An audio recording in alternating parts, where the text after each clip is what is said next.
Okay, here we are at the last of the NBS battles that exist. The last one for me to cover. It's Talavera, the namesake of the boxed set. And unfortunately, I haven't gotten a chance to read the history section, but I want to get things up there. I'll interject if I find out anything too exciting. Just like I interject with all kinds of other crap. So, in terms of a situation, this is kind of a weird one because the Spanish and Wellington are, pretty much deployed on the map. The French are not. They've got one brigade, I guess. I don't know. I don't know what the unit sizes are because supposedly it's a brigade scale system, but they fudge the sizes on these. Marching in to attack, but it's catching Wellington by surprise here, or Wellesley, whatever you want to call him, but he's not Wellington yet. It's a 2-day battle. This is sort of the big one that comes with the box. The terrain's a little bit more friendly than everything else that was put out in this series. There's still some slopes and whatnot, but they're not too bad. So we should be okay with that. But there are a bunch of special roles in this guy. More than is usual. So let's take a look. Oh, and I mentioned this on the Vimero. They share some counters, so like Wellington himself and the Army of Portugal. I don't know if it's actually called that. I think it's the Peninsular Army at this point. I don't know. I don't know if it changed names. Anyway, those counters are in both games, and English artillery pieces are kind of not given designations, unit designations, and are just like British artillery, and it's fine for the case of the game. Some people might disagree and think that, hey, the artillery should be named, numbered, whatever. But what it's kind of annoying about is because they're shared between the two games, you really kind of have to throw some of that stuff into what I call the shared counter mix, which is really all this stuff. And then some stuff that would normally fit in the shared is only for this scenario. So I don't know, like I got these Spanish, they may have belonged in the other one. I don't know. Anyway, there's some weirdnesses in this one as well, which we'll take a look at. But the biggest thing is some of the special rules. So first, terrain. Not a lot of words here, not much to say. The Tajo Bridge, or Tahoe Bridge, the massive Puente de Santa Catalina Bridge spanned the Tahoe is huge enough to be one elevation level high. Units may only enter or leave the bridge at the endpoints and may not stack with. Where is this thing? I think it's this. Units may only enter and leave it through the endpoints and may not stack with, nor pass through, nor be passed through any other units while on it. Commanders, skirmishers, and HQs are exempted. Furthermore, artillery may not unlimber on the bridge, and infantry must be in column, which is good because it would be a powerful shooting platform, which maybe it should be. Probably not too big a deal. Like, this is pretty far over on that side of the map, right? Olive groves. Olive groves function as orchard vineyards. Okay, so we have orchards, we have olive trees, and we have vineyards, and they will all be treated the same way. This is okay. Graphics-wise, it's no big deal. This means that the map has 3 types of terrain with the same effect, yeah.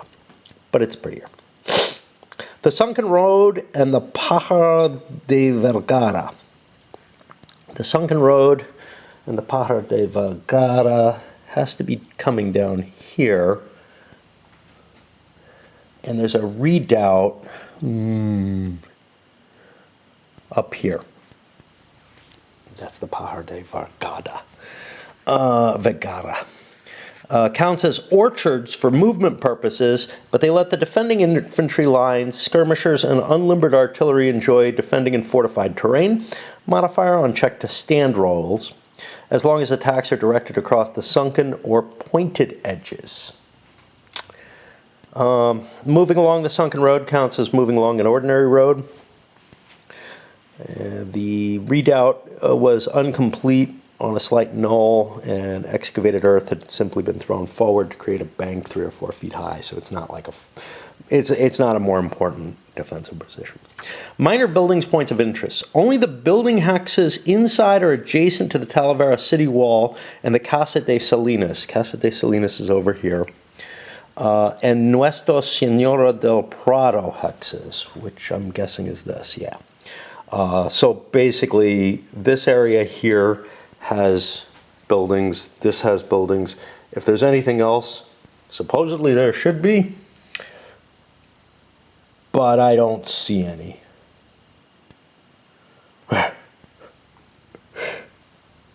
If I can't see them, they can't, oh, here, no, that's a number. I think that's a victory point hex or something. Okay, I don't know. Are solid enough to be treated as town or villages. No other buildings have any effect on the game. I really having trouble. My vision is getting worse and worse. Now I've switched to my newest glasses, but they're not really doing it for me. I don't know what's going on. Talavera's walls are in bad shape, but they're useful in defense, especially since breaching them is beyond the perspective of the game. Units can only cross the wall through gate hex sides, treating the gate as if it's a bridge for close combat. Fire or close combat cannot be directed through the walls. That sounds pretty fucking impenetrable, but there's a lot of gates going through it. I gotta tell you, you know, it's been a long time since I played one of these, right? I mean, not a really long time, but it's going to be a struggle. It's going to be a struggle. Every time I've come back to the system a couple of times in this recent situation, and it just doesn't stick. You know, the old system's still in my head, and the new one's just more complicated and painful to use. Okay. No Spanish or British infantry units can use combat column. All French units do so regardless of their nationality. All right, special rules. Here's where we get crazy, because basically both sides have a command structure mess. You know, it's funny. I know, they wanted to do some Spanish battles. But for the release of the 3.0 version, first of all, had they chosen more iconic battles, you know, a Borodino, a Waterloo, whatever, that would have helped the sales a great deal. I know there's tons of games on those subjects, but honestly, those are the ones that people are going to say must buy. You know, they see Talavera and they're going to be like, I don't know, wait for an interesting one, whatever. Or I have Austerlitz. That's good enough. So that was part of what killed this series, was the choice of doing these Spanish battles. But on top of that, the particular battles they chose, rough terrain to deal with in some of them. In this one, this mishmash command system.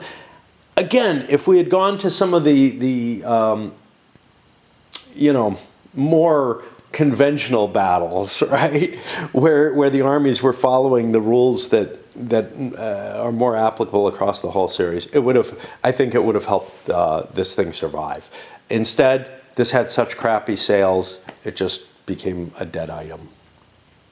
And yeah, which sucks, because it may well be the best of the Napoleonic series is out there. All right. So, for command purposes, the Army of Extremadura is treated as one huge corps. It suffers emergency corps retreat if the headquarters is overrun. Spanish artillery can move freely within range of either the Army headquarters or divisional commanders. Furthermore, De La Cuesta, the commander, accepts engage-type orders with a -4 modifier instead of -2. And he is not exactly a superstar on here either. Let's see if we can find him.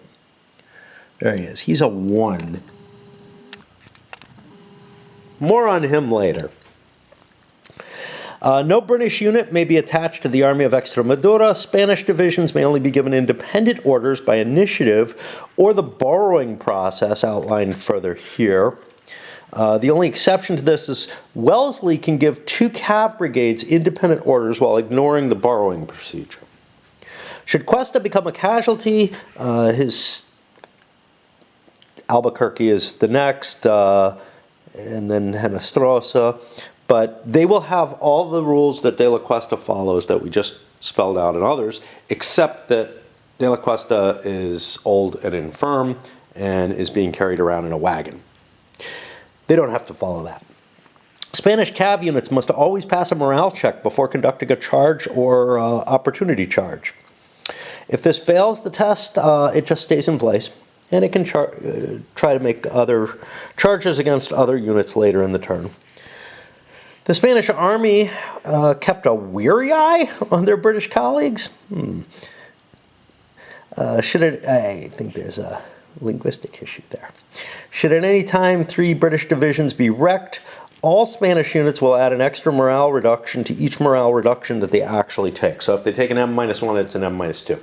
They do not take an automatic morale reduction for casualties that don't contain one. La Tartana de Cuesta. Cuesta is 69 years old and so ill he couldn't really ride without being held in the saddle. He traveled in a wagon with 9 mules, and a month after the battle, he had a stroke forcing him into retirement.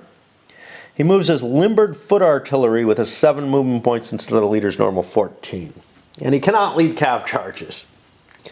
Borrowing divisions.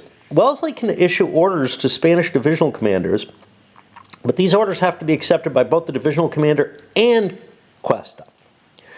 Calculate all order handling, including arrival time, as if it was sent directly to the divisional commander, but when checking for acceptance, make a separate roll for Cuesta on the acceptance table, as if the order was sent to him as well. Cuesta's -4 shift will apply here on engage orders. For each division Wellesley borrows after the first, Cuesta also suffers a further -1 on the acceptance table. And should he throw away an order, the divisional commander's order is canceled, and Wellesley may not try to issue orders to that division ever again. 1 Spanish artillery can be borrowed along with the division. Okay. This is raising some questions. Let's keep going. Once a Spanish division accepts an order from Wellesley and is released by Cuesta, it can accept new orders from Wellesley without Cuesta interfering.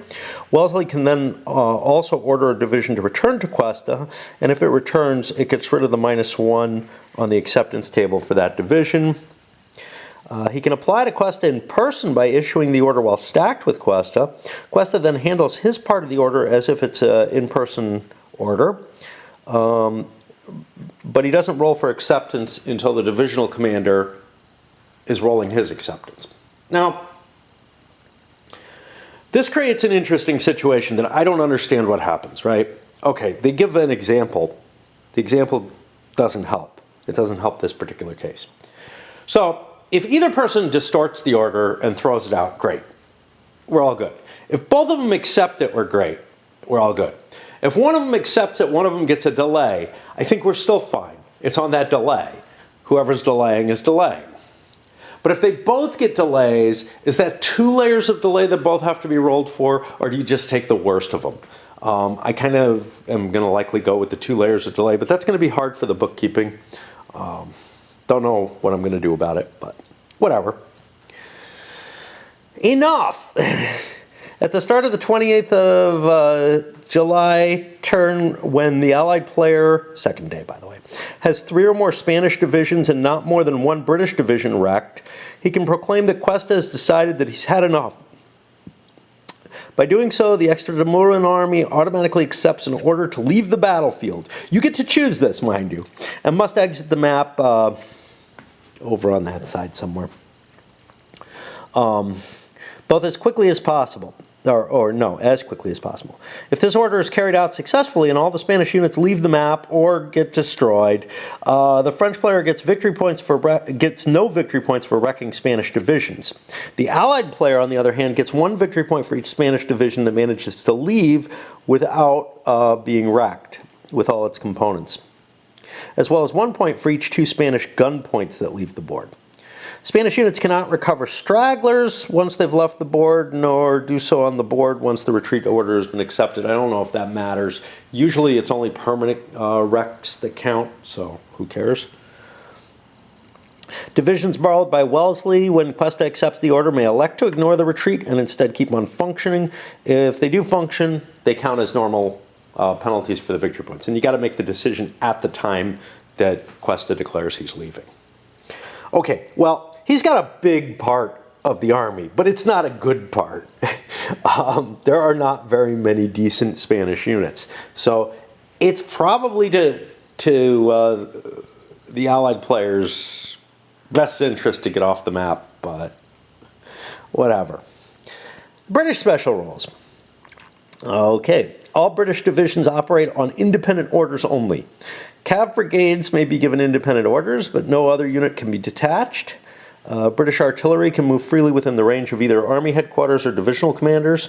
Should Wellesley become a casualty, the British commitment to the Iberian Peninsula is doomed, but Sherbrooke takes over command, followed by Hill. Wellesley's replacement cannot use 3.4, his specific command style. We faced this, I think, in Vimiero as well. KGL, just treat them as British. Light infantry. All A morale British skirmishers are considered to be armed with rifles. I don't remember whether that does anything. Like, I don't remember if the modifier is on rifles or if it's on skirmishers. Yeah, rifles. Okay. All right. Good enough.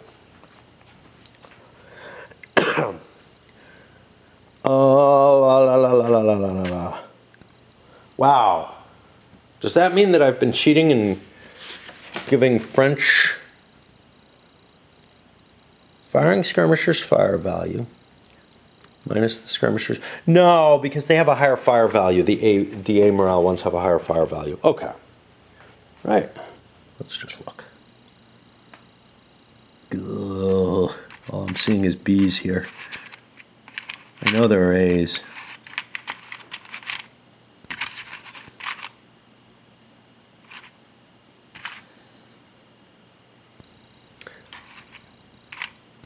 Maybe I'm confusing. Maybe the French are 2s. Yeah, the French are 2s, and we were facing 1s before. Okay, that's what's up. Yeah. I don't see any A's here though, which also bothers me. Oh, there they are. Yeah, they still have 2 fire value. Okay, good enough. These skirmishers can move up to 3 hexes away from their nearest friendly unit. I gotta swap batteries. His command style, he commands in a very hands-on manner and bypasses his chain of command. Hence, Wellesley can move a brigade by moving with it, provided that he started the movement phase stacked with it. During this movement, the units ignore all order, command radius, and stoppage issues. When moving the brigades, he only pays the leader's movement points for movement, while the unit pays the unit costs. Once abandoned by Wellesley, the brigade may only move to enter close combat or to hobble back into their proper division's range. Should the brigade moved by Wellesley be stacked with the divisional commander, the rest of the division can follow him, has the choice. The divisional leader can either go back to his other units and ignore Wellesley and just say, okay, you're taking this unit, or his whole division moves with him. So it's a way to move a whole division without orders. Very powerful. Should the division be shifted in this way, though, it loses any orders it might have had and is instead considered to have a defend in place order. I assume that's default defense. We'll get more into that in a bit. I want to sip of coffee. Off to dinner. The higher British officers had an alarming tendency to wander off as soon as things calmed down. Night on the 27th, 9 p.m., the whereabouts of all British divisional commanders is unknown. And it stays so until 5 a.m. If the French should start a new attack on any part of the Allied army during the night, roll one die for each British divisional commander not under accepted engage orders. The roll takes place at the start of a French close combat phase in which the combat takes place. On a roll of 1, the commander is removed from the play and reappears again with any unit of his division on the next French game turn. On a roll of 2, 3, or 4, the commander is moved to hex 1107, no matter what's happening on the board, somewhere in the town. Yeah, I mean, the town's not going to fall, right? In the first day, at least. And must move then to join any unit of the division in order to become bolted to the ground, again, in the Allied player's turn. On a roll of 5 or 6, the commander is present with his division. Note that carrying out movement orders and rolling for delay reduction might be done without canceling out this rule. The only thing that does so is if combat in general carries over from the dusk into the night, then the commander sticks around because stuff is happening. And then they say there's ways to abuse and deliberately diffuse this rule. My feeling is it's not going to do much. Basically, the leader is not going to be available at times for morale checks, is about it, and leader loss checks. Okay, to the French. The 1st and 4th Corps can operate any of their divisions on independent orders, but may never cross-attach. The Beaumont 1 Brigade may operate either on independent orders or be attached to First Corps Division, to any First Corps Division. The Cav 4 brigades can operate either on independent orders or be attached to any of First Corps divisions. That feels wrong. Why are they Cav 4, if that's the case?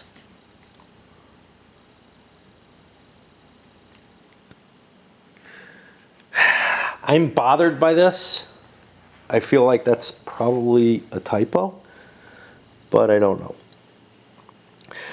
We'll see what they enter with. If they enter with the 4th Corps, I think I'm going to keep them with the 4th Corps, not the 1st Corps.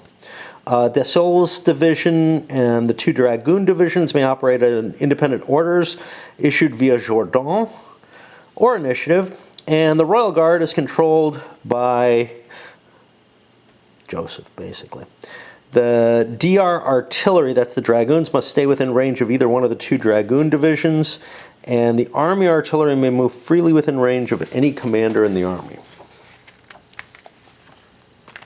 Should Joseph become a casualty, Jourdan takes over command, followed by Victor, both functioning as perfectly normal Army commanders. Should Jourdan be killed while Joseph is still alive, he's not replaced, and he has this special capability to wander around and issue orders in Joseph's name, which no one will take up.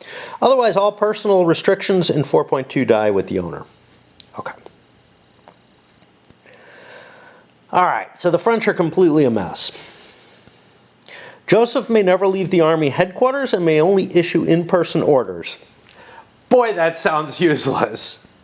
Dubious as the status might have been, he's in command, and if he's not on the board in any scenario, the French can only get orders by initiative or through remote control. Jourdan may roam the board freely, but may not lead attacks of any kind or use initiative. He can be used to transmit orders from Joseph to commanders that Joseph cannot reach. Okay, what happens is Jourdan is given an order by Joseph to go give an order to somebody else. And this can be given in person verbal, right? And then Jourdan walks over there using his own values. He convinces that leader to do what they're supposed to do. So it really limits Joseph's capability to essentially send written orders at all to one thing. No little... was it this game? No, it's the Viva la Emperor that has little orders, attaches moving around with the orders. This works kind of like that, except you only have one. And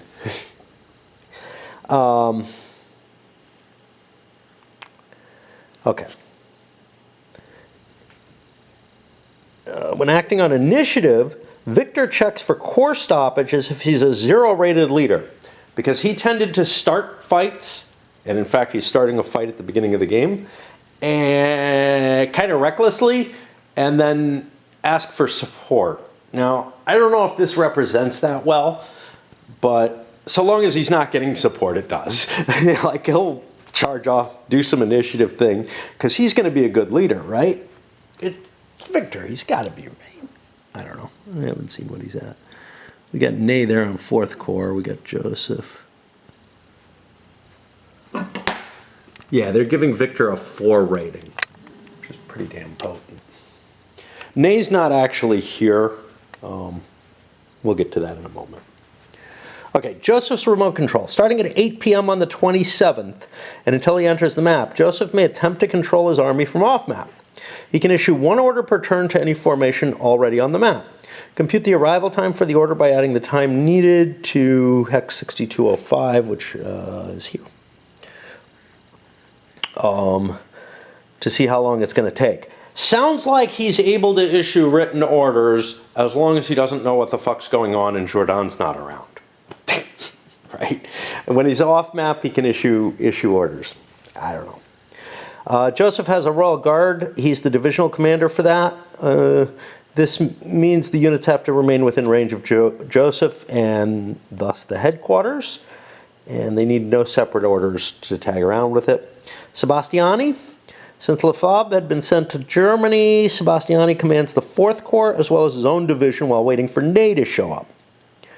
The units of the 1-4 division may therefore treat either Sebastiani or the Corps headquarters as their divisional commander. Now this is important because Sebastiani has to be able to go walk over and talk to Joseph to see if there's any orders for him. The Royal Road. The French player must keep all units of one unwrecked division on or adjacent to the road to Madrid.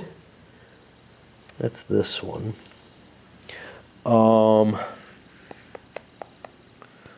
Between 1505 and 2501.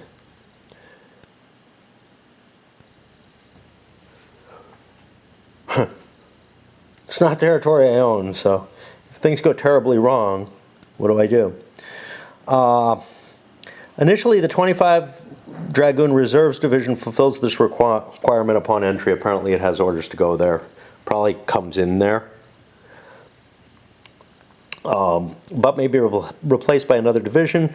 Should the division guarding the road be attacked, the French are released from the rest of the game. All right. Now, there are lots of variants, which are under 5, but we skipped the variants over, and there's a random events table. And sadly, there's a couple of variants that I feel like they should have been plugged into the random events. Random events aren't really a variant. I don't know why they put them after. Maybe because the numbering system before the random events got added into the series was for variants to be section 5, so they kept it. So these are 2 that are sort of historical. Ditch. At any one time, a charging British cavalry enters a new hex. The French or the Spanish can call out ditch. The cavalry unit is disorganized, takes hits equal to the roll of 1 die, and the charge ends. Essentially, what happened, who is it? Anson? Someone. Yeah, Anson charged forward with some cav without knowing there was a big ditch, and he basically destroyed his unit. Treason, any one time before 11 p.m. on the 27th, the French can call out treason, providing there are currently no French units within 6 hexes of any Spanish unit. Designate 1 D or E morale infantry unit to check morale, and if it fails, it gets an M-2 result. It has to retreat 2 hexes. Anything that it retreats past or that it was adjacent to also has to check morale. This can cause a hole in the line, whatever. I don't know if I'm going to play with those. The rest, we're definitely not going to play with, but let's go over them very briefly. Crawford arrives, extra forces for the British that were a little out of range. French command variants, Okay, if Joseph tries harder to enforce his will, Jourdan will be removed from play. Basically, I think the effect of this is that it says if, it's kind of weird. No, the rule is that Joseph is allowed to issue eight orders, and it gets rid of Jourdan, and it reduces all of his subordinate commanders by one, which is really horrible. You probably wouldn't want to do this. It doesn't cost victory points.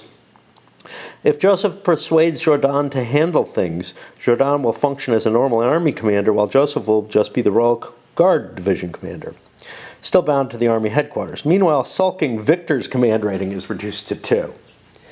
And then with Victor allowed to lead the proceedings, Jourdan is once again removed, and Joseph functions as in 4.2a. I don't know if they mean that. Yeah, they do. That's the orders. That's Joseph's giving orders. Victor then takes over Jourdan's role as messenger and keeps on commanding his own corps. He can use initiative to issue in-person verbal orders to any French division. I can't imagine why you would take that. That sounds horrible. Then they got rules for Cuesta. You can raise Cuesta's command rating to 3. You get rid of his 2.3 rule, which is, that's his age. No British commanders may roll for initiative, and Wellesley may not send orders directly to Cuesta. He may only get orders by using his own initiative and can use that to give independent orders to his division. Or Cuesta is a moron, which adds additional problems. When each British command phase, you roll a couple of dice to see what happens to Cuesta. 2 through 9, nothing happens. A division throws away its order. One division that has accepted independent orders to withdraw into Talavera. One randomly determined Spanish division accepted independent orders to attack a French formation. I can't see fiddling around with those. Wilson, again, I believe another English force that shows up. The Zayas mystery, look, they've got basically one counter, and you can flip it over and it's different leaders, but they're the same value, so it doesn't really affect anything to do with the play. And then an option to bring Ney in instead of Sebastiani. All right, it's time for me to play Raid. I gotta bring this down so I remember to read the historical stuff. I read all the rules to it, and then I forgot there was, oh, yeah, there's something else. Over here, we have arrivals listed here. Now they have things like start rolling for 1 DR to arrive. French units do not arrive as reinforcements. The first reinforcement phase, such a reinforcement called for to roll on a roll of 1. Next turn, a 1 or 2. 6th turn after the first turn, they automatically arrive. Yeah. So, and then we've got the orders for that. It's kind of annoying that that's on the map. They're saving print space. You know, the gamers put out stuff with really nice heavy stock paper, and they filled the book completely. It's not terrible that it's here, but it's unusual to have that kind of chart on the board in one of these games. So I don't know. I spent some time looking through the rule book looking for this chart until I finally found it. Anything exciting that we're not aware of here? There are points of interest, tiny little white squares. We got any tiny little white squares? Not where they belong. I mean, I honestly just don't see any. Oh, there's one. There's one. There's a point of interest. Okay. You know what we didn't do? We didn't go over victory points. So the campaign game victory conditions, Casa de Salinas, the Crossroads, which I think is up here, Talavera itself, Cara de Casajal, 2725. Up here. And I'm not seeing any victory points up there, am I? Oh, there it is. Yeah. So these are the victory point hexes. They're almost unseeable. Cara de Medellina, or Medellin, sorry. 1825, somewhere in that range.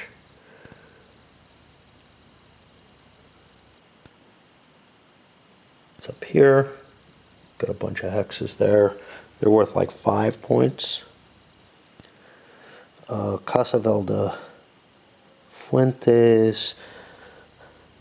Anyway, there's a number of locations on the board that are of some importance when you want to calculate it out. You know, I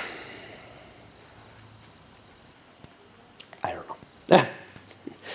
I always have a weird situation in terms of like victory points for locations. It does help spark the battle and drive it in the correct directions. However, it usually doesn't represent things that are that important, right? Like, think about, you know, Cemetery Hill and Gettysburg. That's not the goal of the battle. You could be up on Cemetery Hill and have had your army demolished, and you should lose very heavily. And that's not really the case in a lot of games. And then, you know, if you look at it and you're like, well, it was a close run thing. Both sides lost about the same number of men, but one side held a terrain feature, so they win, and it's like a major victory because the casualties were close. That feels all wrong. And I'm kind of worried that's going to be the case here, that holding the terrain is going to be a big deal, because outside of that, okay, if somebody owns all the victory hexes, they win. But outside of that, the Allies get one for each French division they wreck, and another for each that's wrecked by hard casualties as opposed to stragglers. Okay, so this is different from most. The French get 2 for each British division wrecked by hard casualties alone, and 1 for each Spanish division wrecked by hard casualties alone. That's the normal. Questa quits can change things. And then you have to have a difference of at least 7 to get a tactical victory, and larger numbers to get bigger victories. Possession of the terrain, while, you know, you might declare the victory by, yeah, we forced the enemy to withdraw or whatever, because we held this important terrain. But honestly, it's grinding the enemy troops down. That's the important thing. Strategically, that's usually what matters. Not, did I hold this hill, right? Now, if you drive the enemy from the field, that's a big deal, because it probably means you can pursue further and go on and do other things. But that's a different situation than, say, you know, I don't know. I just happen to hold these hills, right? But they're a way of kind of generating, hey, you're still on the field, you didn't retreat, so you can either fall back to another defensive position or you've driven the enemy back. It kind of shows that kind of response, but it doesn't really, the problem is it doesn't show the exterior effects that actually cause the army to either fall back or to be able to stay where it is. And it gives these weird impressions, that's all. You know, it's like, anyway. The point there is, you know, trying to make it into a game where there's a winner and a loser. Because in the reality, if you fought a close-fought battle, usually both sides would claim victory. You know? or at least wouldn't claim that they've lost, right? But unless it's obvious, right? But there was one other thing I wanted to deal with here, which was some of the orders that are in place in this game. Now,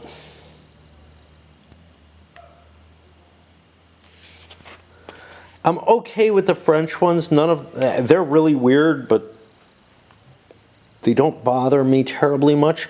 But when we look at the English orders, has a D5 on delay. This is the first time I've ever seen that. Beginning the game with not an accepted order, but it's fine. To move west and defend south slope of Cerro de Medellin. Has orders to move west and defend the summit of Cerro de Medellin. This sounds like whoever wrote this scenario has very much my concept of what orders should be, which is the one that goes back to when defensive orders were allowed and whatnot. Defensive orders no longer exist in the game. The idea of and defend this within, and they actually give a hex number, a number of hexes within 3 of 2022. That's just insane, right? I mean, it's like the way the game operates is you're supposed to bolt down and throw yourself into a default defense. And it's as if these were written without that in mind. Now, it may be that they threw out the defensive orders in terms of hey, can't fit it all in the rule book. Nobody plays with this anymore. That would be... Honestly, Dean hated them always, and he basically convinced, I think, other designers, the designers of the game, to throw them out. I don't know who came up with the rules. I always liked them. I felt like, okay, look, maybe they break units too quickly. Maybe units can't defend as hard as they should, but they certainly shouldn't be able to last forever, the way that they can under the normal rules. So, like, maybe lessen their impact a little bit, give them a little bit, change the system a little bit so that they have more defense. But they're not included in this set of rules. They were included in the earlier ones. And then there was another one that I thought was really weird. Yeah, this has orders to protect the British retreat along the Talavera Casa de Salinas roll. Also has an independent order to protect the 3 and 4 division. Wow. That feels kind of like my support orders that I tend to write, right? Where it's like, yeah, whatever they're doing, just help them. So, neither of these feel like they are legitimate under the rubric of how orders are to be constructed. I have real problems with this, but it's kind of the thing where somebody came back and complained to me about not using the bolt down rules properly. And I'm like, well, they don't do what I want them to. What I really want is defensive orders. And even if defensive orders can't fail and you're not forced to retreat, which I always saw as one of the prettier things about them, at the very least they allow you to say things like these other rules, like these other orders are doing. So, it feels like you should be allowed to do that. And the default defense is really questionable because it really, it doesn't allow you any kind of reorganization or repositioning. You end up stuck in a hex kind of at random. Pissed, as usual, I put off shopping too long. And I knew this was going to happen this week. Rain today, tomorrow, the next day. I can't make it on Saturday. I could have done it earlier, on Thursday or whatever last week. But somehow, just keep putting it off, right? I have some food, but my stocks are going way, way down to the point where it's like, wow, what I buy every week or every 2 weeks or whatever pretty much goes away, and then a little bit more. I don't know. I don't understand. I got a smaller cart now. Well, I have smaller cart space because I don't have some bags that I used to attach. But, you know, I think it's not going to rain anymore today. But it may be the case on Monday or Tuesday, the same kind of thing where it's like late in the day, it turns into a nice day. It's not beautiful. It's still cloudy and everything. But I think like there's 3 days of rain. It's going to be raining all day. But now, you know, by the time like I got to a certain point in the day, it told me. Anyway, why am I here? Not to play, unfortunately, but actually to bitch about something else in the rules. This is again in the scenario rules. The Casa de Salinas short scenario has a special rule. The French may not deploy skirmishers at start. And then we got a couple of other little things here. Okay. I guess that means I can't have my skirmishers on the board, but that has like no effect because the French go first, right? I think they're the first player. First player French. So they could drop them immediately if you read that literally, which I guess has some effect. I'm not sure what. And in fact, I probably want to be in column formation here. But it's really just a weird little rule to have in place. And then it also applies to the full campaign start. They say set up as per special rules as per scenario 1 in the game rules. You know, there's just nothing to withdraw. I can't figure out what that rule is for. I mean, I guess it prevents... Oh, I know what it does. It prevents the skirmisher from being here and firing an initial volley before you launch your attack. Okay. It has an impact, and it has one that I understand, and it makes sense. That the force is moving too fast for the skirmishers to be deployed in front of it. They would have to be. So essentially, those skirmishers are deployed, but they're deployed with the unit. And that's fine. It had me totally confused because it just didn't make sense. But it does make sense when you look at the weird situation where the French are right up against the British units. Now, there's another thing, which is that this unit is facing southeast. This unit is supposed to be facing south. You can't do that in line formation. In column, I think you can. Like, I think, I don't remember. I think column is allowed, it has to face hex sides, not corners, but I'm not sure. There's games where that's the case, and I think this is one of them. Facing. Standard facing line column. I'm not seeing it. All units face a hex corner. No, I'm thinking a different game. So there's no way this is facing south. So then the question is, well, whatever. All right. Here we are on Monday. The game's not going to play itself, so I've got to get started on it. Last time I played, the only time I played this one, I used the actual sheets that came with the game. So instead of photocopying, I'm just going to reuse the ones that I used. The gamers come with a bunch of them. I generally tend to photocopy them just because I hate the waste thing. But honestly, you know, what are the chances I'm going to, in the course of my lifetime, whatever is left of it, right, come back to this again and again?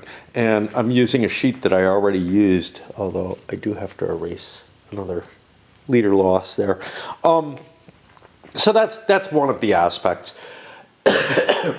I'm a little loath to play, right? Because and that's why it's along with Raid that it's taken me so long to get started on this, because you know I'm not familiar with the system anymore. It's been a couple of months that I've been playing the Europa Universalis there, and well, I just lost all my, you know, patterns for dealing with this game, and I know I'm going to fuck things up. And that wouldn't bother me so much, except that it's going to be on camera, right? I mean, I'm going to make screw-ups. I'm going to be reporting my screw-ups. You're going to be used to me screwing up in this system again and again. It's a complex system that's hard for me to deal with, and also one that I'm familiar with the earlier incarnations, and it's very different in the 3.0, and it's a harder game in 3.0. And I just have these feelings that, like, you know, I'm gonna have trouble with the mechanical aspects of the game, and I'm gonna fuck things up, and my lack of ability in the mechanical aspects is gonna affect my ability to play it, you know, in not just correctly, but well. I may be looking things up and get things correct, but I'm not going to grasp the game well enough to make maneuvers that are right. Let's talk a little bit about the history. I've gotten a chance to read this. It's a crazy campaign. You know, it was started off by Spanish insistence. So, I mean, the French had conquered all of Spain, more or less. Less than more. There are sections of Spain that they just couldn't keep in control. They'd move the armies around and fight. You know, rebels would be popping up. It would be a game of whack-a-mole. And it pushed into Portugal at the time of Vimiero. They retreated from Portugal after Wellesley's advance in, for the most part. And the Spanish junta, whatever, wanted an attack on Madrid. You know, come out and just take the capital. And they felt like the French forces were dispersed enough that they could do this. So Wellesley, Cuesta, and one other Spanish leader were selected. I don't remember his name. He's not in the battle, to push forward. Well, that third leader kind of said no, you know. I mean, he agreed, but he went in a different direction, whatever. But he's actually advancing closer to Madrid than this combined force is. The French were retreated from Talavera and fell back. Victor was there, awaiting additional reinforcements, including, I think even Soul is like in the area. Moving around, and could have been conceivably here. It could have been one massive battle of some sort or another. However, Wellesley decided his supply situation was too shitty and he couldn't keep pursuing, but Cuesta did pursue. Got kind of spanked by Victor and falls back to this line, I guess. And then you know, you've got Victor catching Wellesley's forces here, unaware, and the battle ends up basically being fought up here. And you can see there's a lot of victory points for control of this, which is the why of that, right? Although, like I said earlier, control of the battlefield kind of doesn't matter. Anyway, Victor pursued a number of sporadic and rather spirited attacks, and sometimes with support, sometimes without support, and basically managed to maul both his and the British army, and had to fall back. But the supply situation was bad enough for the Allied armies, and the British were so mauled that they also fell back. So, you know, it's kind of a non-battle. It's not like the French were... So the French had an opportunity to destroy the Allied army here. They set up, you know, they kind of caught the Spaniards especially off guard. And we're hoping to pretty much wipe out the English influence and maybe be able to press forward. And that would have been an impressive victory. What instead happened was kind of a bloodbath on both sides that didn't really gain anything. And it would be about the same as if no battle at all had happened. because the British were not going to, the Allied forces were not going to pursue further towards Madrid, and the French were not going to go further forward. However, if either side won a major victory, that would change everything, right? It's just, that didn't happen. So it's kind of, it's kind of like looking at Gettysburg and saying, oh, it was a great Union victory. Well, except that Gettysburg, the Confederates couldn't afford the losses that they were taking. Could the French afford the losses they were taking here? Well, they couldn't afford Spain. I mean, that's what it comes down to. Spain was just too much of a muck. Maybe if they weren't invading Russia during the same period, but even before, when they were in Spain alone, they were having trouble, right? Even with Napoleon there, they were not doing all that well. So, what was I going to say? Yeah, all right. So the Spanish special rule here, and this isn't actually outlined, but I can understand it, from the clues that are there. The Spanish special rule where they can withdraw and just say, we don't want to fight, that gives an impetus for the French to leave the Spaniards alone, right? You can probably score a lot of damage against the Spanish army at some cost to your own. And the Spanish aren't absolutely terrible, but they're pretty bad. Like, most of their units are D and E quality units, but there are some decent, well, there's a C. I mean, that's not great. This is Cav. There are a couple of okay units sitting around, though, right? But not under great leadership for the most part. And then the English are pretty decent, but they're also not exceptional. We're looking at B quality units, regular line units. This is not the English army at its height, right? It becomes really, really a very high quality professional army in comparison to the French, and the French actually have probably the better forces here. They also outnumber the British. There's danger. The Spaniards could come in and deal, like if the French go for Cerro de Medellin, the Spaniards could cut that off and cause problems. The city itself, I don't see the points there. Is this 3? Yeah, I guess if you capture the city, you get 3 victory points. There's like a couple here. So, I mean, there's points if you can force the Spaniards from the map. And if you force the Spaniards from the map, the English don't have much capability to hold anything. So, let me take a look at those point locations. There are a lot of them, which kind of sucks. I may want to put little markers down for them, although I use my markers for other things. They're printed on the map, but they're not very visible. And I've got mixed feelings about this, right? I kind of like being able to see the map without like all kind of big gaudy stars and stuff like that all over it. But I gotta say, I find this harder to cope with than most of them. And I also don't find these maps all that beautiful. I know they're supposedly prettier than the ones that, were designed originally in the system, or, if you looked at the Austerlitz game or at the older CWB titles. This fits more into what the line of battle maps look like, but I still don't see them as all that beautiful, right? They're not works of complete art, so I think a little bit more here might help. I could go over those victory point areas and mark them on the map.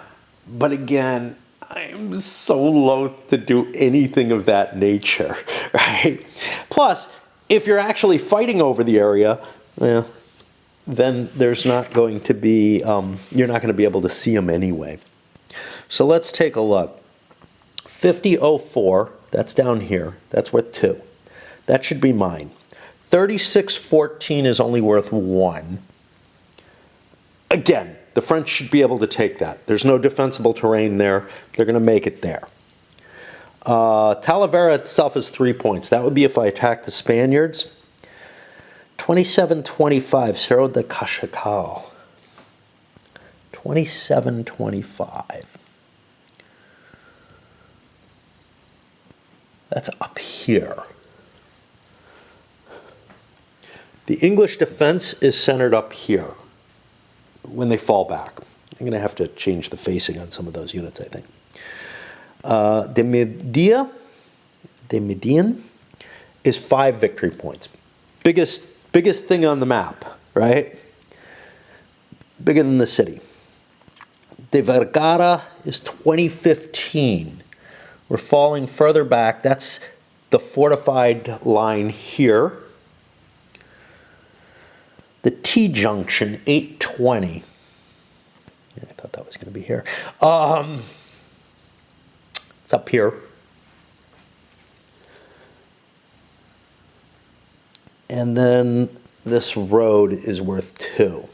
So we're looking at a total of 3, 4, 5, 6, 7, 8, 13, 14, 17, 18, 20 victory points.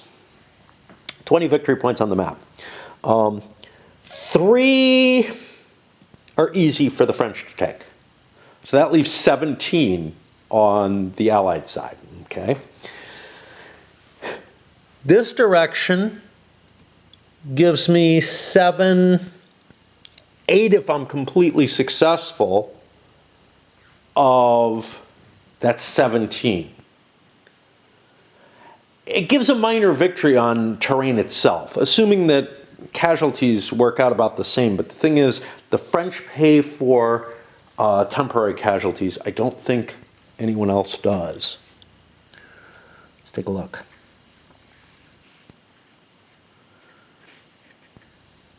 Yeah, they only do hard casualty losses. So, all told, if the French take about as much casualty as the British do and capture all of this, they're probably still going to lose. Which means we come down to this, which is worth 3, which is really, it's turning the flank here and cutting down here. Now this, there's no value here. This is just defensive for the city area, and then you end up here. So the value here looks like it's 3, 5. What were we here? Yeah. So 5 is not enough, right? I would have to get more than just this. Getting up to the 8 here, take out the entire Spanish position. If I can force them to withdraw, it's okay, but I'm probably not going to get any. I'm not going to get any Spanish victory points if they run. Probably. If I can force them to stay on the board, that's different. And of course, I'm going to get some English victory points here, but I'm getting the view there. So the French will take some losses and not really come out ahead. I feel like sort of the historical path is the one that you're being forced into because of the Spanish withdrawal rule, which is to march up this way, try to take this out, and then sweep down. And you might get the bonus of this crossroads over here as well. However, this is high terrain. If you recall, elevation matters a lot in this system. Let's also look at the lines of sight. This is all like olive trees and shit like that. I don't think it has much effect, but it may impact line of sight. Vineyards and orchards, that's going to be the majority of stuff here. It's hindering terrain, it'll block cav charges. Is it blocking terrain? Where would we see that? We would see that here, woods. Yeah, it's blocking terrain, it blocks the line of sight. So we're not going to have clear fire views through this crap either.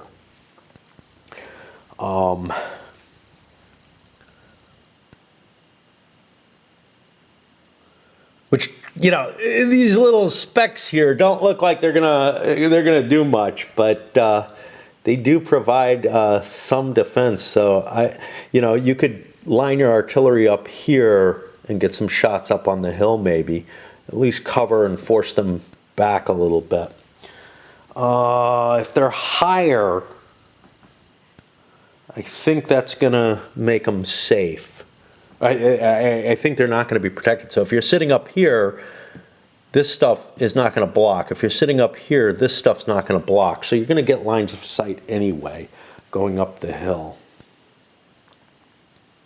Whereas coming through here, you wouldn't. Now, I did a kind of weird thing, putting the Brits right up on the line here, but that's to solidify the defenses here. At this weird kind of hole here, I don't know, you know, I could extend, but it's such crap. You know, these Spanish levy units and whatnot, they're not going to be able to hold that line, and if you spread them out, I think they're going to be even less able to. Unlike in the original rolls, this force isn't going to be able to go like one. This is actually woods. Woods is expensive. All right. Well, in the original game, if this was kind of clear terrain, I would be able to just slam into this and keep moving. But that doesn't work under the sequence of play for the 3.0. And I think that's a correct thing to do. So you have an actual close combat phase instead of doing it just during movement. What you had in the original system and up through 2.0, and I've pointed this out in some of the other games, was something that felt a little bit too much like a cav charge being done by the infantry. They just, if they had enough movement points, they could slam through a couple of units.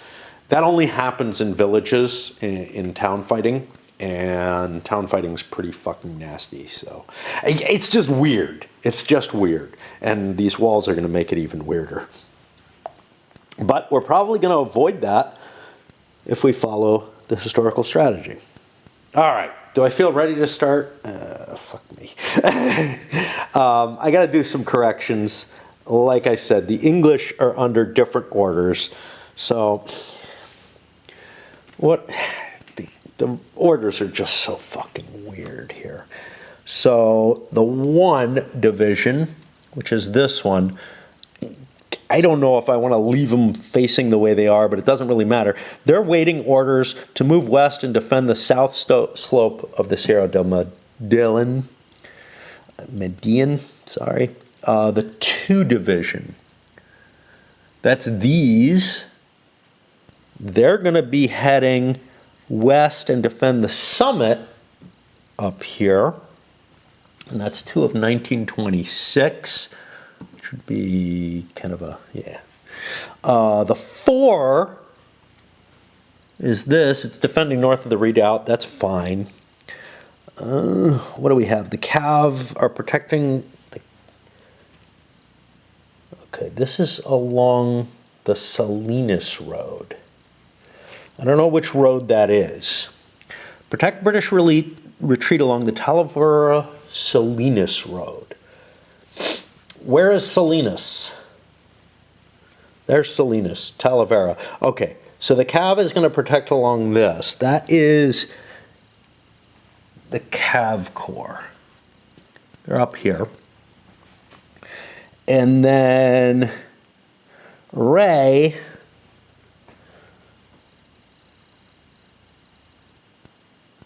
is here. That's protecting the 3rd and 4th Spanish divisions, which is really kind of guarding that gap. Now, I don't know what the fuck that's going to do in these orchards. I mean, why is there cav there? It can't do shit. That's hindering terrain. It can't charge through that or anything. It's kind of useless there. But that's where we're supposed to set up. Let's take a look at the actual setup of that piece. Ooh, Ray. Yeah, it's got to be in that hex. I got no choice. Usually you have choices, and I'm like, I would pull them back a little bit. They're just not going to do anything there. They can't fight in that shit. Wow. All right. So what do we have to do? Command phase, I don't think we have any. I mean, we have accepted orders for everything that's coming on, unless I'm mistaken. There's no random events the first turn of the game.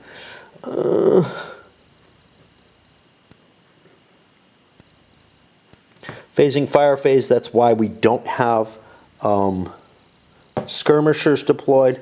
Let's check Mackenzie. He probably wants his skirmishers deployed. Okay, Donkin has a good skirmisher. Mackenzie does not. Those good skirmishers don't have a range of 2. I don't know what I'm allowed to deploy, because I might be allowed to put some skirmishers right in here. I think I am. And yeah, but that doesn't do me shit. Because phasing fire, non-phasing fire comes after movement. The skirmishers will get thrown back. I think something like this makes sense, but not really. Here's why. There's no opportunity fire for skirmishers. If I march into here, there's not going to be any fire. So what I'm going to do is I'm going to actually put the extra skirmisher from Donkin here. I'm going to put this one here. And I think that's the best setup I can do with those. These guys, fuck them. I mean, it's just a movement point to switch facing.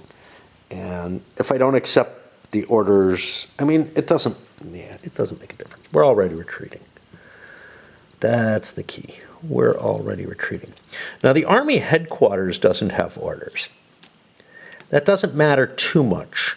I don't want the Extremadura headquarters to get hit, because that would be an emergency corps retreat. So we'd get down to here, you know. Yeah, we don't have our troops there. We're not allowed to fire with regular infantry, so no biggie there. So we go to the non-phase. So we go to the movement phase, and these guys are going to come in like this. Let's look at a slope. Okay, we don't want to be in line. We're in column, so we just move into there at 1, and these fall back here. But we actually want the 16 light to 1. Yeah, we haven't.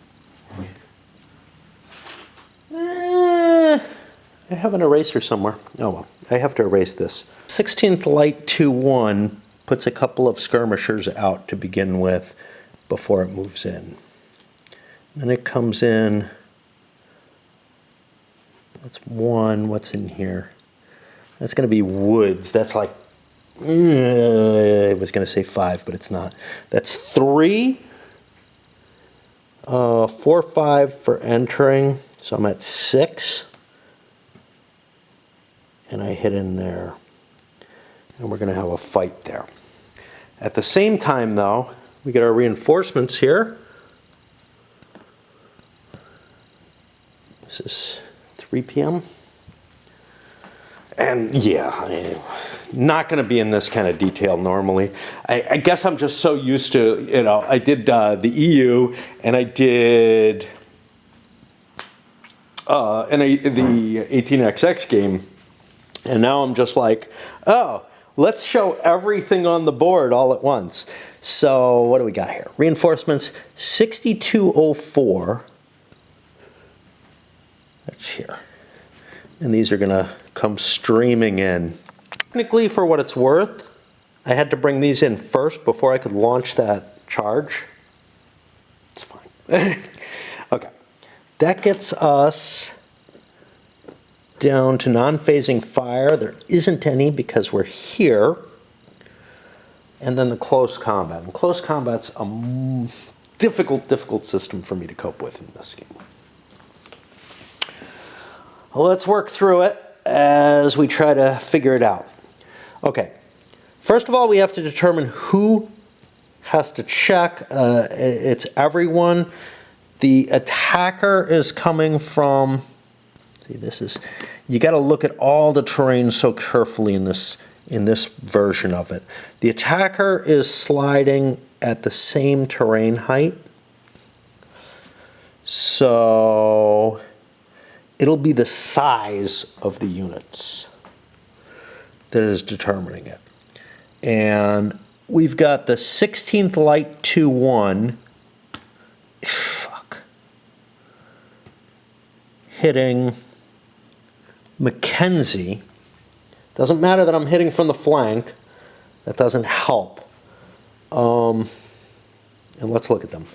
Mackenzie is an AB, and the 16th light 2-1 is an AB.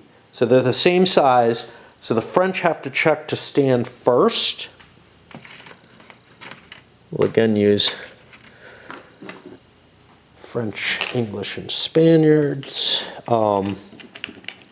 French check to stand first. What is my morale for my force? I'm an A morale. Anything affecting me here? Well, first, what does Woods do?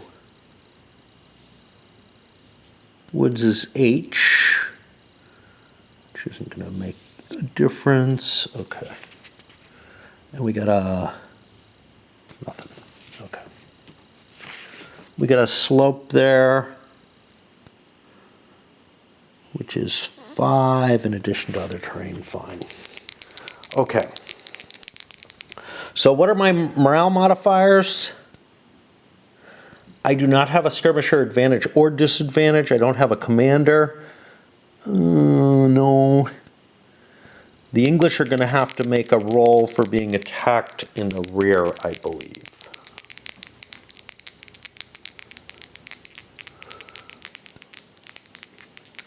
And we're not in march column, so we need a 1. We succeed. Okay, the English have to check next. This is a B quality unit. The Donkin is not so good. It is being hit in the rear, so it is a -1.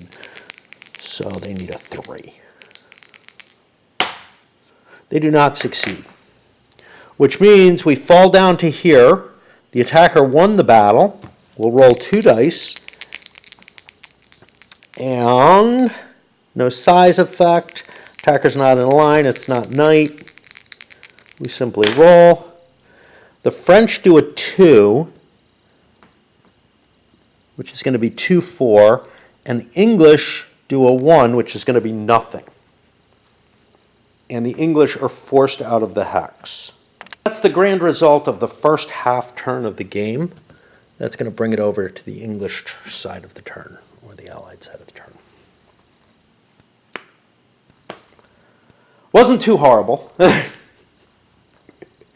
I am still remembering the mechanisms. It's just, I do have to make some lookups. Like, I didn't know how far route was. It's 6 hexes, not 4. I don't know why. I think 4 might be, I don't know. Somehow 4 seemed like the right number, but it's not. It's 6. And yeah, we're in position behind Donkin now. We're going to be able to fire at Donkin. The fact that these skirmishers are out here is actually a disadvantage. But I'm in the woods, so it's not that big a deal. And I can't immediately follow through or anything. So yeah, that's it. This was emotionally taxing, believe it or not. I don't know. I mean, emotionally in the sense that, like, I'm fatigued by playing it, right? I do want to do some things. I want to move the all the counters that are the Spanish counters into here so that they're accessible for losses and whatnot. Right, on to the British or Allied side of things. I guess the first thing I do is I check this. I can't write any orders. I'm not at my headquarters. I could roll for initiative for somebody, but that doesn't seem terribly useful at this point. So I'm going to roll for the delay reduction here on the 1st Division. That does not happen. They're pittering about. This is somewhat problematic, to tell you the truth. Now, Historically, I think the French smashed into the Donkin unit. I don't see how that can happen in this game. Maybe I'm playing something wrong, but Wesley's just going to move into there, or Wellesley's just going to move into there, and pull back. Right? He can command units on their own. There's no opportunity fire with skirmishers, so I don't see anything that happens there. I do want to withdraw along this line because that's the only thing that I have the cav orders for. And that'll help me. I also probably want to get the army headquarters back. So Wellesley's going to have to do something about that as well. Now, where's Mackenzie? Mackenzie shows up as reinforcements in this one. I think he shows up here, and I could conceivably give him an in-person verbal order, maybe. See, there's no reinforcements stuff here. Let's take a look at when and where he shows up, and yeah, I know. Reinforcements as per scenario 1, great. 3:30 p.m. That's not this turn, that's next turn. So yeah, I'm not going to be able to get Mackenzie to do anything on his own. So I gotta schlep that unit back with Wellesley. But then at some point I've got to go back to my headquarters, give it orders to get out of there, and start aligning my forces. And that may actually cause some problems for Donikin here. Now, there's this defensive location here. It's a town or village. I could go there and try to defend it, but I don't think that's a wise move. Kind of annoying things with these Wellesley commands. So I've got him situated like this. Wellesley moves here 1. He's spent 1 movement point so far, and I have to keep track of that. Then this spends 1, 2, and then 3, 4, 5, 6, 7, 8 to here. I can pull this back a little bit. Now I spent 2, 3, 4 and a half. Do I want to give orders to this force that's falling back? Probably. That's probably more important than getting orders there. So I'm going to leave him here. Actually, I'm going to put Wellesley here. And at the same time, these guys run out. 1, 2. Skirmisher get road bonus? Well, no. I mean, it's a 1-point movement no matter what. Yeah. Actually, they don't even get to use roads, but they only have 6 movement points is the problem. 1, 2, 3, 4, 5. I was here? 1, 2, 3, 4, 5. I'll move back to here so as not, and facing doesn't matter with them, so as not to get them routed. And some other people get to move as well. I'll look at these other orders and follow them, and I'll give you a picture. And so not a hell of a lot. Moving up there, Cav coming down to join its command. As far as I can tell, that's what should be happening. Leaving Wellesley back here to rally these forces may not have been the wisest thing. I may be within range to be struck. That could end up with me losing my overall commander, which would be terrible, but I don't know. And these disordered troops, they're not going to be any better for being disordered. Now remember, if you retreat 6 hexes away from the enemy again, like if you end up being... So I know you don't retreat 6 hexes away, but 1, 2, 3, 4, 5, I might have gotten an extra hex of retreat if I had not gone to disorganized. However, there's not a lot of advantage to getting that 1 extra hex, so I figured a rally attempt was worth doing. And that's really about it. That moves us to the next turn. And given that, let's see. I think the French orders are just peachy. Capture and defend. Okay, so this is weird. So the 2-1, which is this force here, is to capture and defend. This unit is just to attack, right? I guess it gets absorbed in. I have no orders to continue on until the rest of the first corps comes in. So maybe I want to make an initiative roll for La Pisse here and see if I can push further, because I can't go further than Casa de Salinas with the force that I have. They've slipped the trap. And there's not much danger. I should have a white die in here. Just for this stuff. Because it's an 11 to 66, right? So local initiative is 2.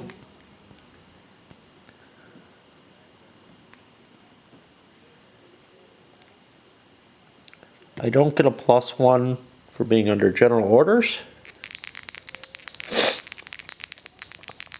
So I need a 64, and I don't want a 13 or less. I get a 66, so I get to write some orders for them.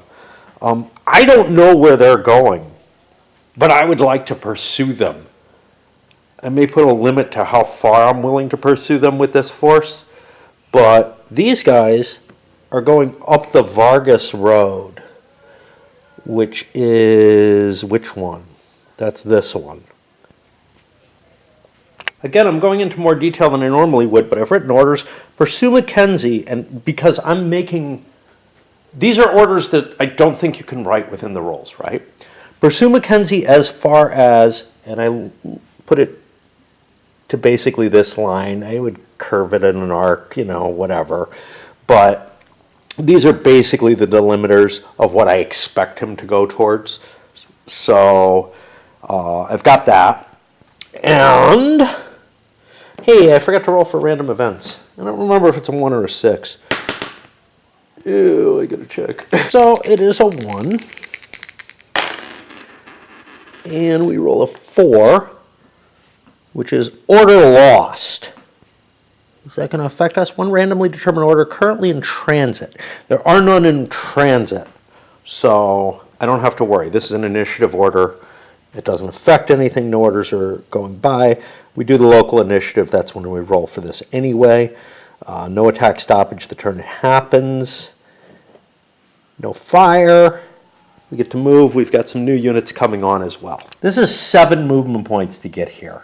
Having to move to the woods, make a facing change, etc.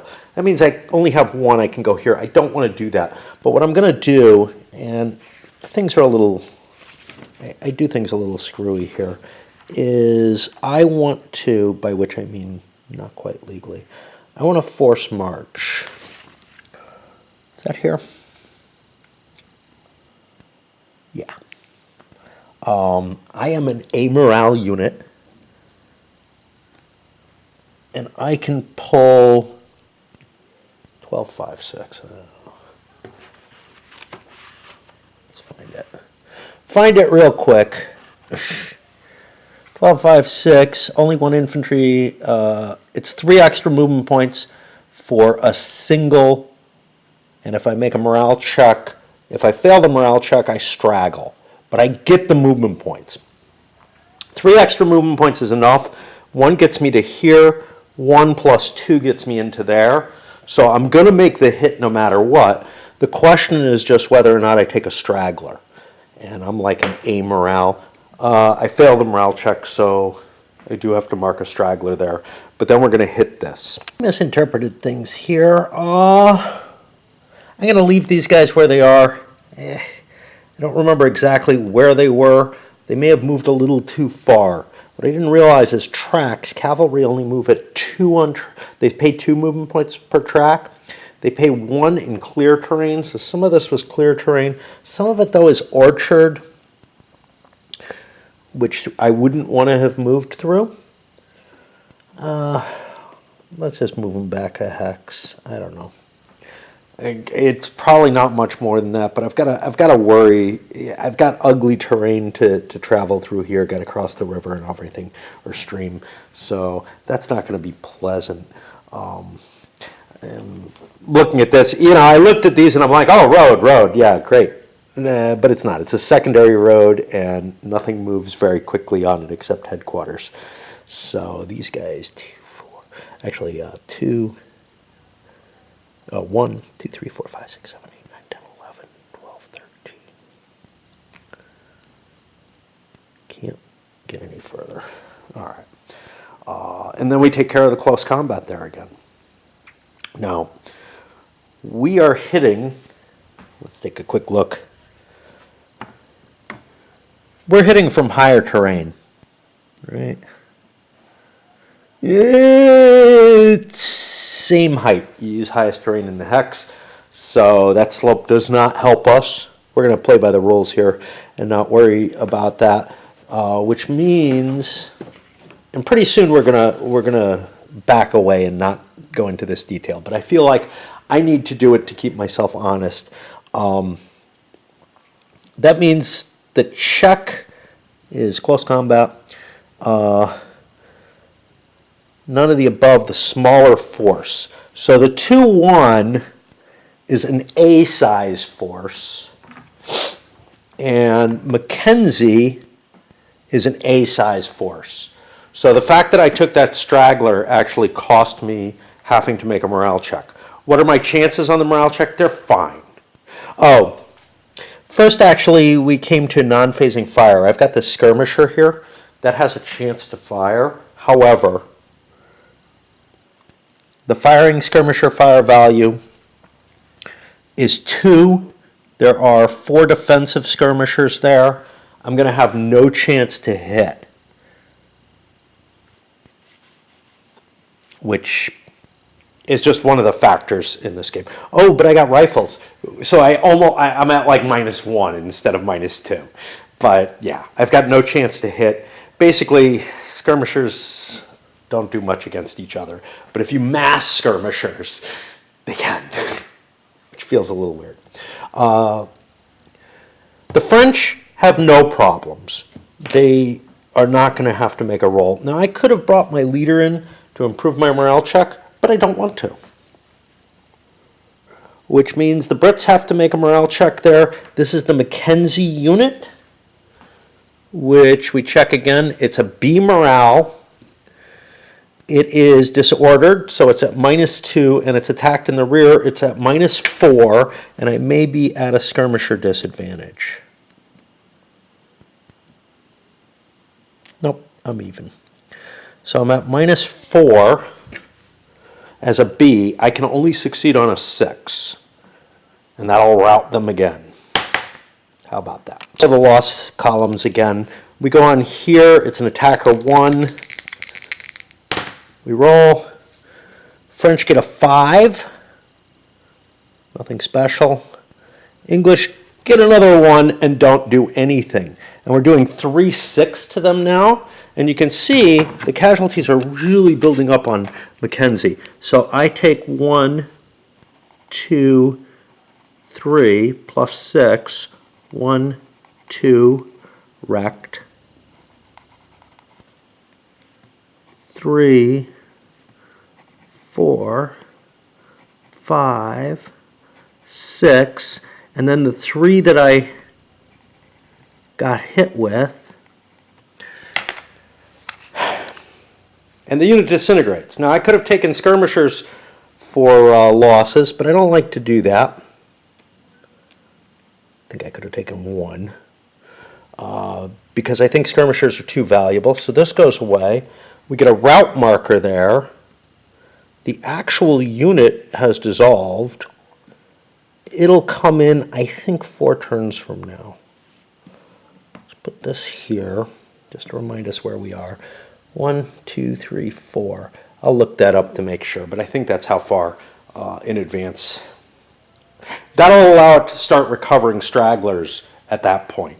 Until that point, it can't, and it can't do it until, like, the command kind of gets settled somewhere. If that command is moving or whatever, it's not going to be able to do it easily. It depends on how fast they're moving. We have a leader loss check for Wellesley.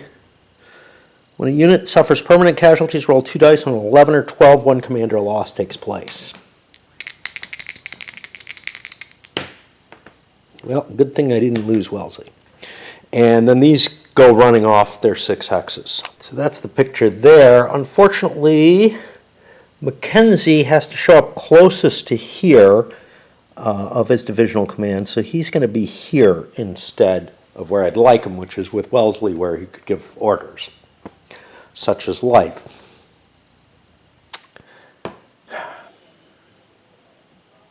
We roll a random event. Yay, no random event. I don't like getting random events, but I like them being in the game.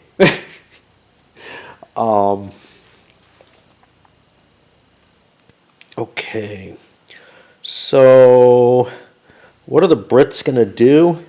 I got nothing for orders I can write at this point, so I roll that d5 again, see if I get my unit moving. I do not. And I got to try to figure out what I'm going to do. So Mackenzie is in either a no orders or default defense. I think he's in a no orders status, which is not good. I don't want to be holding this position. How did I move before? I moved before because Wellesley moved over and shifted my forces, and then he went to rally those others. He could do that again.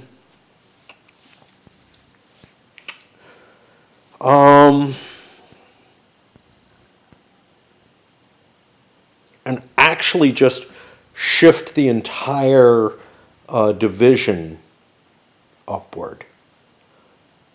Do I want to do that? Because now Mackenzie's on the board. By moving Mackenzie, I can actually shift the entire command. Might make sense. These are just skirmishers, so I didn't really want to stick with them anyway.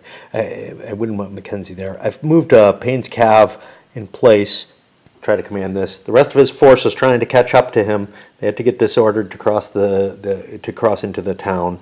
He could have gone through orchards, maybe elsewhere. That would have just shaken me. Probably a better situation. But I get to recover from the disorder during the rally phase, so that's all good. We try to rally these guys. They're B morale, I think. That's not going to do. Good there. These guys just automatically rally. And we're at the 4 p.m. turn.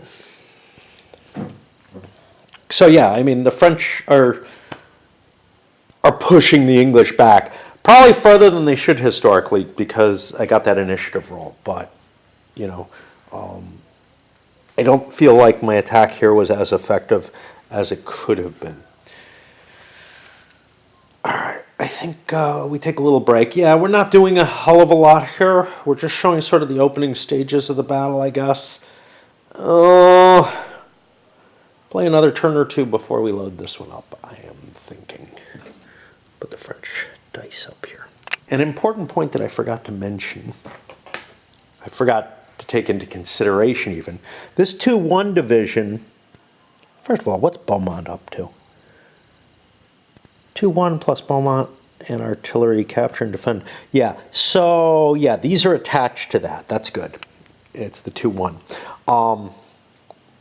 This command would have had to, well, this unit would have had to roll a corps attack stoppage, an individual unit attack stoppage, whatever you want to call it. But it would have had to roll an attack stoppage, except for the initiative took command of the entire force and said, let's do this more aggressive attack. And that trumped that. Now I forgot completely about rolling it because, you know, I'm like handling this one independent unit charging around. But technically I should have had to roll it had I not gotten the initiative roll. However, a failure, so a failure would have meant that I flung back that I choose not to even occupy the location, which feels goofy, right? You break the enemy. So there are a lot of times where that makes sense. You break the enemy's line, but you know, you're in an exposed position or whatever. But here, the enemy's fleeing away and I run away too. Feels goofy, can happen. Hey, you know, it's what happens when you have to deal with, you know, a formal rules system instead of like some sort of game master making, or me, making up, you know, whatever I want to for the rules. But yeah, you know, I allow things like that to happen, even if I'm not too thrilled with them. What the fuck are these? They look like rocks. Are those just bigger olive trees or something? They really look like rocks. Ah, it's the impossible slopes. Okay. Quickly, I have to say that's awful. It really is. These things, they look too much like these little orchards happening there. I much prefer the old style maps, which would just, you know, have like a ridge line or something like that that you just couldn't cross, and it was very obvious, very clear. Everything on these newer maps is much, much less informational. It doesn't jump out at you. The old ones were hideous. I have no question. I don't disagree with anyone about that. But these new ones are just hellish. Now, nobody's going to go up here, so who cares? But still, it looks like big pine trees or something on there to me. I want something more delineating than. You know, let's take a look at what that looks like.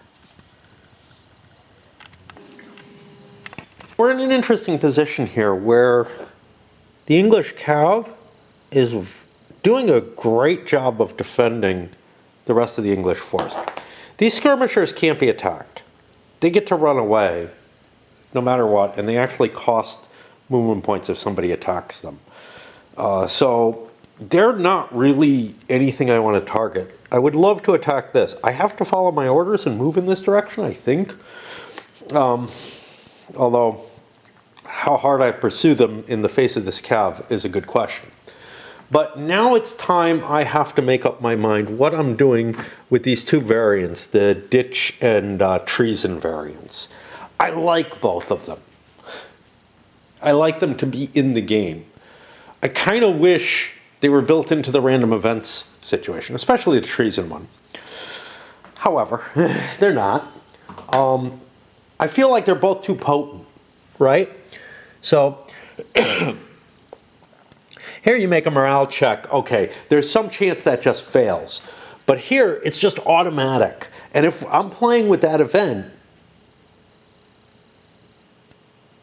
I move in, I call ditch, I screw up this cav here, and it's just a bad situation, right? The British who think they're defending this area are hit. I think what I'm going to do is in both cases, the French can call it out. They actually have an option where the Spaniards call out the treason one. I don't know why they'd want to do this. There's no rules for like 3 players to begin with. But if you had a third player, the Spanish and English are on the same side. They have the same victory point totals. You know, they're playing the same game. You might divide things up. Why would they do this? I don't know. But it does bring to mind, I like little war games like this that have like 3-sided situations. Not that it's a 3-sided battle, but think of something like the Tannenberg situation where you have, Rennenkampf and Samsonov as separate players. I really like that. The old SPI game does that. And, you know, they have different goals, really. You know, they want to beat the other Russian at what they're doing. But anyway, and if there was some kind of victory conditions like this, maybe there would be some reason the Spaniards would want to fall back and get out of things. Like their goal would be to preserve their army however they can. What is this guy up to? He has orders and he's like, stop following him. Protect 3rd and 4th Division? No, that's not him. Oh, who the fuck this guy is. He's just an infantry levy. Okay. He's just there. And this guy is just kicking around, I guess. Okay. What I think I'm going to do is that the French can call it, but there's only like a 1/3 chance that it happens, which makes advancing against this a lot more questionable. I probably still want to do it, but there are some problems. The primary one being that I'm facing cavalry right after crossing a stream, which is going to shake my units and make it so that they're not as good at forming square. Well, they're as good at forming square, they automatically do so, but they're not as likely to hold if they do so. This is not a game. So in the Viva la Emperor series, you roll a morale check to form square. Here, I think you'll automatically form your square, but there's a chance the charge is successful while you're forming it, or whatever.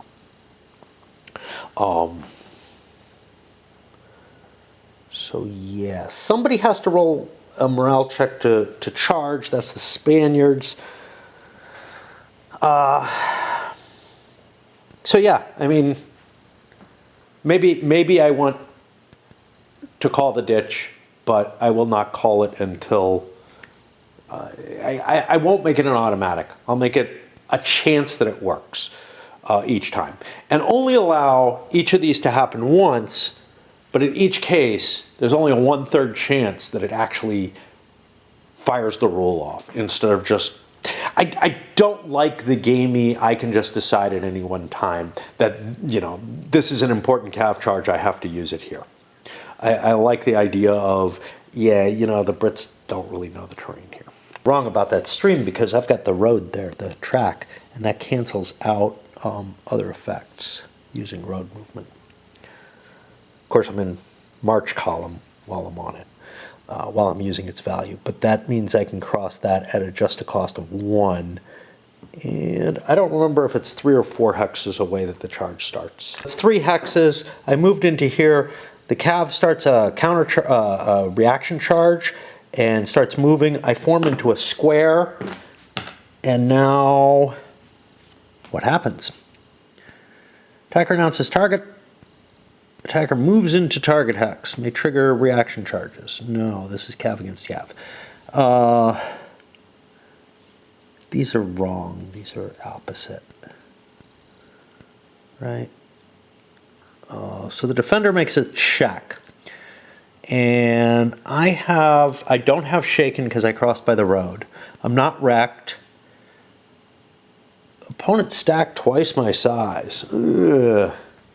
How big is this cav unit? Sometimes they are. Nope. Okay.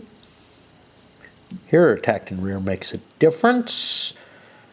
So I should succeed. I have a +1 for defending in square. March column would have been bad, so since I was in the road, I didn't want to do that. So I stand, and that means the cav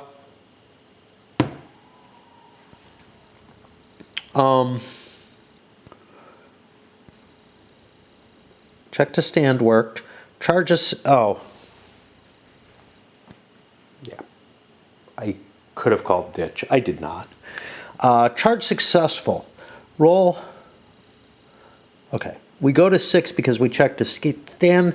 The cav now get to break off. And that is a C morale cav unit with no bonuses. British cav must be stacked with a commander to break off. Nope, we don't break off. So we are repulsed, which means we roll a die for the French and for the English. Defender's in a square. Okay, the defender rolls this and is -1 on an odd result. Actually, that's going to be this. This is the effect on the defender. The attacker is being hit by this. 2, defender in square, -2 goes down to 0. That's going to be a 1M minus 1 on the cav. And I think there's a leader loss check on that. Okay. Simply, cav charges generally just don't work. The infantry has time to form a square. If you're real close when you make the charge, there's a little bit more chance, but in general, the infantry stands. And that means the cav gets blown at the best. English cav isn't very good. So we're blown, we're shaken, and we're back. And now the French get to keep going with their other units and push forward. This is the end point. We charged forward, we chased some skirmishers away, but we're not maintaining contact with the English. And Wellesley's going to get to keep pulling his forces further and further away. The English continue to flee. We got the rest of Victor's corps coming on. What are they up to?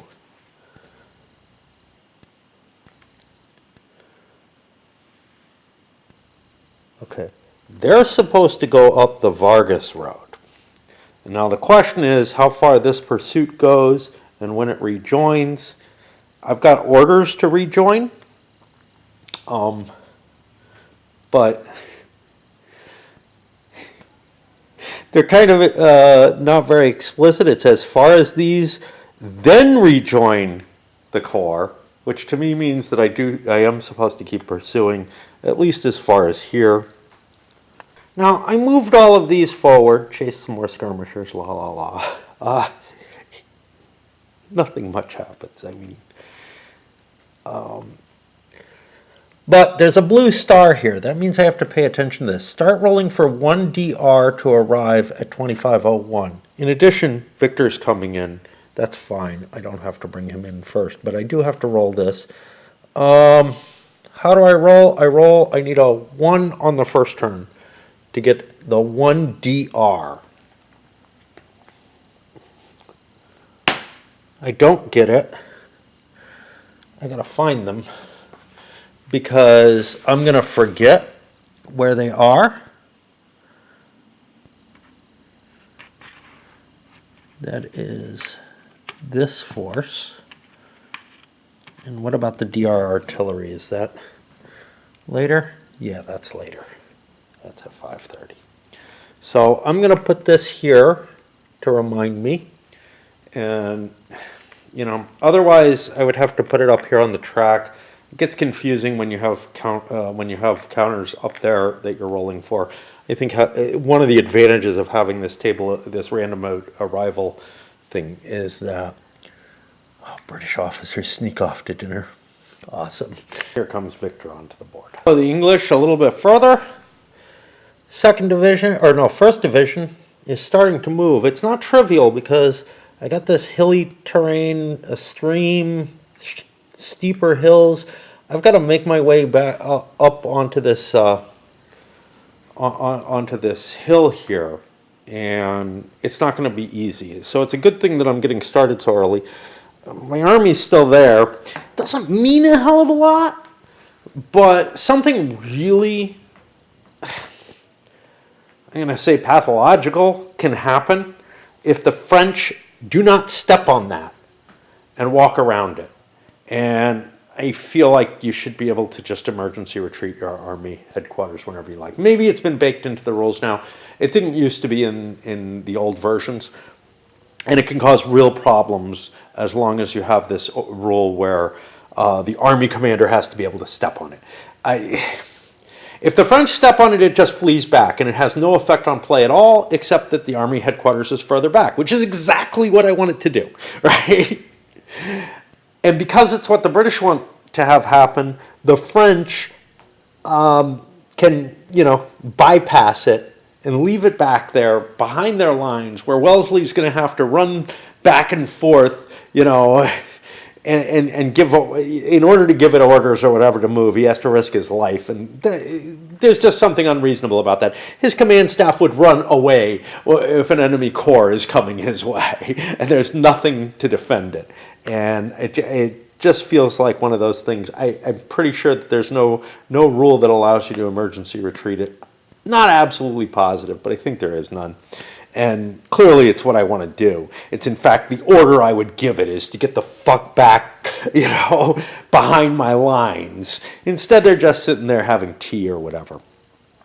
I'm going to load this up now because I don't think anything exciting is going to happen here. I don't think anything exciting is going to happen on the advance of Victor. How far is he allowed to go? I think he's allowed to go as far, all the way up, right? Let's take a look. Attack and capture, then up to Vargas as far as...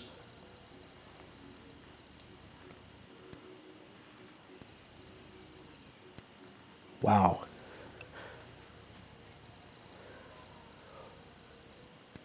I think it's as far as here.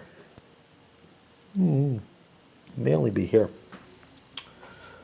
I got a Rond. I got like Road or Rond or something like that. What is it? Has orders to attack and capture and then attack up to the Vargas Road. Up to the Vargas Road. I think that only allows me to go to here. So, yeah. So the pursuit has pretty much failed. And, I can try to scare it further, but that's not going to do much. And then I've got to start trying to figure out, maybe write some orders from Joseph, because he's allowed to actually write orders at this point in the game, to get to Victor. Or I can roll initiative for Victor, but rolling initiative... He doesn't follow his orders. He's not as committed to orders that he comes up with on his own.